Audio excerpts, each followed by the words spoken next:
83 dengan NPM 2330502142. Di sini saya akan mempresentasikan tugas besar proses produksi dengan judul proses produksi pembuatan camshaft pada truk Hino seri 300. Kemudian pengertian dari camshaft sendiri yaitu camshaft adalah bagian dari mesin yang terletak di silinder head yang berfungsi sebagai penghubung antara mesin dengan bahan bakar dan sebagai pengatur suplai bahan bakar ke ruang bakar yang diubah menjadi tenaga. Namun keberadaan camshaft juga dipengaruhi oleh bagian komponen lainnya sehingga saling terhubung agar kendaraan dapat dipacu sesuai fungsinya. Salah satunya camshaft mengontrol buka tutup katup tempat bahan bakar masuk ke ruang bakar. Kemudian analisis material. Camshaft umumnya terbuat dari baja paduan atau besi tuang yang telah diolah secara khusus untuk menangani kondisi kerja yang keras karena kondisi kerjanya harus bergesekan dengan rocker arm.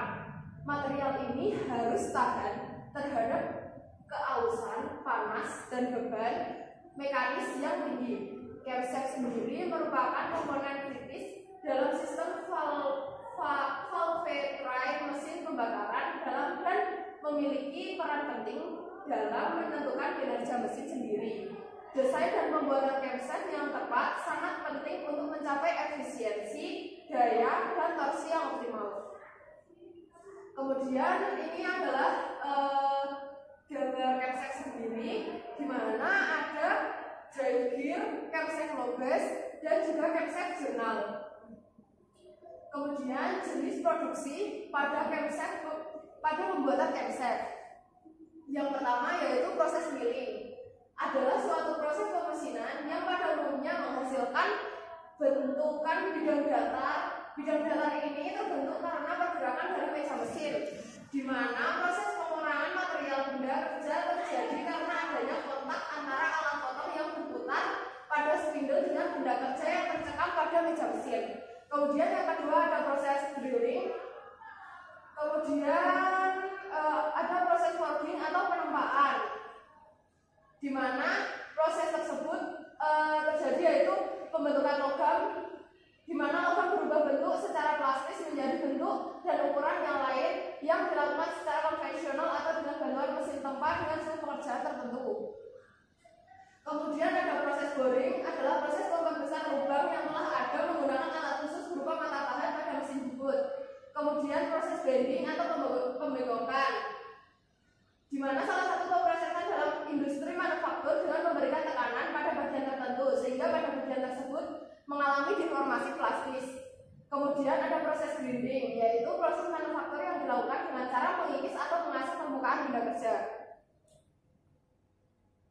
Kemudian proses pembuatan camshaft. Pertama yaitu material checking. Kemudian machining of bolt and face process. Yang ketiga work numbering engraving process. Yang keempat latte machining of front and journal outer diameter. Yang kelima latte machining cam and journal width process. Yang keenam machining of K-groove and loop returning hole process. Yang ketujuh rope machining of cam process. Yang kedelapan machining of choke hole and loop hole process. Yang kesembilan washing before quenching proses washing atau pencucian. Yang kesepuluh high frequency with quenching of cam and journal process. Yang kesebelas hole tempering process. Yang ke-12 bending modification process. Yang ke-13 grain finishing of journal outer diameter process. Yang ke-14 grain finishing of cam outer diameter process. Yang ke-15 grain finishing of front and end face process. 16 proses finishing cam outer diameter process. Yang ke-17 super finishing of journal outer diameter. Yang ke-18 hole washing of choke hole process. Yang ke-19 magnetic particle flow detection method. Yang ke-20 run out measuring process. Yang ke-21 yaitu hasil akhir atau finishing good camshaft. Mungkin Mungkin sekian presentasi dari saya, kurang lebihnya mohon maaf dan terima kasih.